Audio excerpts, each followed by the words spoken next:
అదే RTV app వార్తల్ని క్షణాల్లో చదివే అవకాశం ఉంటుంది. ఒక న్యూస్ పేపర్, ఒక టెలివిజన్ ఛానల్ మీ చేతుల్లో ఎప్పుడూ ఉంటాయి. మీరందరూ విఘ్నులు, తెలివిగలవాళ్ళు. తర్వాత అందులోనూ మా సీనియర్ నేత జగన్మోహన్ రెడ్డి గారికి ముఖ్యుడు.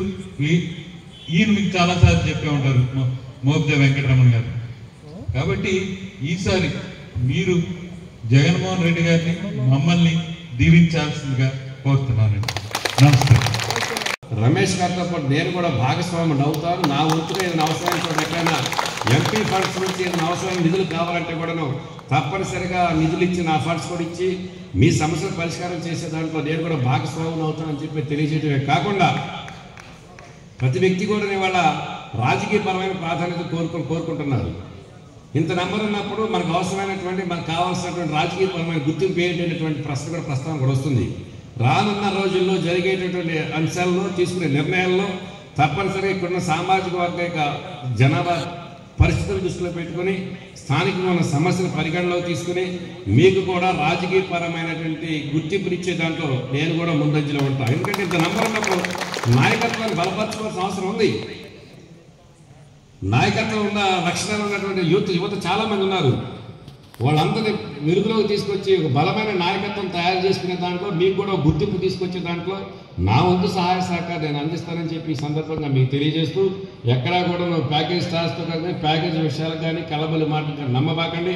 మరలా జగన్మోహన్ రెడ్డి గారి ముఖ్యమంత్రి అవుతారంటే దానిలో ఆయన లక్ష్యం ఏదైతే ఉందో 175 స్థానాలు సాధించాలని, ఆ 175 అవనిగడ్డ అలాగే మచిలీపట్నం పార్లమెంట్ సభ్యులుగా డాక్టర్ చంద్రశేఖర్ గారు ఇద్దరు కూడా భాగస్వాములు చేసే దాంట్లో సామాజిక వర్గ పరంగా మన యొక్క కాంట్రిబ్యూషన్, మన యొక్క సహకారం తప్పనిసరిగా మీరు ఇవ్వాల్సిన అవసరం ఉంది. తద్వారా మీకు అండగా మేము ఉంటామని చెప్పి తెలియజేస్తూ నాకు అవకాశం ఇచ్చిన పెద్దలకు ధన్యవాదాలు తెలియజేస్తూ స్వాగతిస్తున్నాను.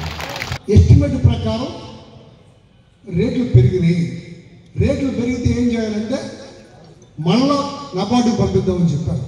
నేను ఒకటే మాట చెప్పాను, 109 కోట్లు ఉన్నాయి కదా, బ్రిడ్జ్ అంత అవుతుందని అడిగాను. బ్రిడ్జ్ 109 కోట్లతో సరిపోద్ది అని చెప్పారు. ఆ బ్రిడ్జ్కి టెండర్ పిలవండి, అప్రోచ్ రోడ్లకి మనం తర్వాత శాంక్షన్ చేసుకున్నాం. ఈ లోపల పని జరుగుతూ ఉంటుంది. ఇది అయ్యేటప్పటికి 9 నెలల్లో 10 నెలల్లో సంవత్సరం పడుతుంది కదా అని అడిగారు.